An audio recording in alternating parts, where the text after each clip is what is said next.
This is Umar for BoxNation. We're live in Riyadh, Saudi Arabia. Knockout chaos was the take of the event, and it certainly produced. Yeah, wow. What? That was absolutely stunning.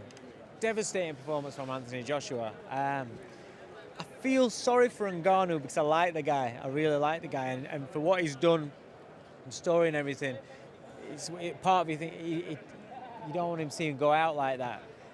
But the path that Anthony Joshua's had not been easy, you know, in the limelight, the losses, people turning on him as such, and the doubts. I think he's coming into his peak now. He's on a roll. He's active. I think activity is key for fighters. Full stop. I think he's on a roll. He's teamed up with Ben and Lee Wiley and the team down there, and it's just a good fit. And I think that, with all the experiences he's had, the losses that he's learned from, he's shared 24 rounds with Usyk. He's learned a hell of a lot in those fights. You know, you're seeing a man in there that's seasoned, that's confident, and that's very, very comfortable in what he's doing. And that was a hell of a performance. Eddie would say this, but he's just said to me he's the best heavyweight in the world, bar none. Thoughts? A confident AJ that goes out there to destroy is a very, very dangerous animal. Would he beat Tyson Fury? I think right now, you can only go on recent performances. You know, that's all we can go on. And I think AJ is coming into his peak, and I don't think Fury's at his peak anymore. And I think that AJ beats him. What about Alexander Usyk? They had a third fight. I thought he got closer in the second fight, and I think I don't think Usyk's as good as what he once was. So that kind of makes that like that. Let me bring Matt. Can I just bring you into this? Sorry.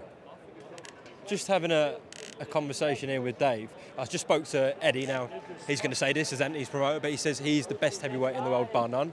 Dave actually reckons he'd beat Tyson Fury. What do you think? Listen, it's easy to get caught in the hype. Listen, we've just seen him score a brutal knockout of a guy that took, had a really close fight with Fury, a debatable one. But he's had one and lost it. Do you know what I mean? So obviously that's the man of the moment, isn't he? Styles make fights. I don't know who wins. Obviously he's got to beat Usyk. Also as well, I don't know what the Wilder fights have taken out of Fury. That's what I'm going on. I don't think Fury's at his peak anymore. I think those, and this is no disrespect to Fury, I just think the career he's had, and those fights with Wilder, especially that third fight, you're never the same. And then he's took some lumps off from Ngannou in that fight. I don't think he's at his peak. I think Anthony Joshua's coming into his peak. More importantly, I feel as though he's got that confidence, and he's got where he's comfortable in the ring now. And that's why I would now lean to him. In the early parts of the career, when we were talking about it, I felt AJ. Then I was like, no, Fury's like way in front. But now I feel as though Fury's come back down, AJ is going back up. And now I kind of like fancy AJ.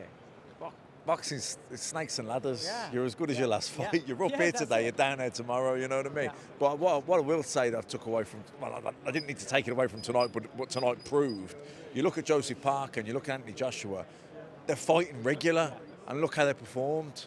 You can't box once a year or whatever and expect to be sharp. How can you be? It's impossible. You box 4 times a year. You're in the gym all year, aren't you? You're boxing. It's not just the work you're doing. You're eating, sleeping, breathing, talking boxing. You're in love with the game. Activity matters. If Tyson does beat Usyk, whether it's once or twice, with that rematch clause, do you think that's the biggest fight ever with Joshua and Fury? I'd say so, would you? Is it bigger than Ali Foreman, Ali Frazier? I think so, yeah, definitely. Especially in the world now. Hard to compare eras, but certainly in the world now of social media, where everybody knows everything that's happening, right? Yeah. It's not just relying on newspapers, and if you get that newspaper or if you've got that TV channel, everybody knows everybody now. The reach is so much bigger. I just think now, the amount of years that's took for it to happen, the amount of hype that'll have worldwide through different TV networks, where you go into a hotel, you turn that channel, it'll be on. Everything, the build-ups for it, I think that makes it the biggest fight. I can't say if it's bigger or not bigger than George Foreman versus Ali. I wasn't even alive when they fought. Do you know what I mean? Right, so yeah. I don't know. Yeah. Do you know? But it's the biggest, certainly in my lifetime. Listen, Matthew, Dave, appreciate your time on BoxNation. I'm sure we'll catch up once we're back in the UK, all right? Safe travels back. Cheers. Nice one. Nice one.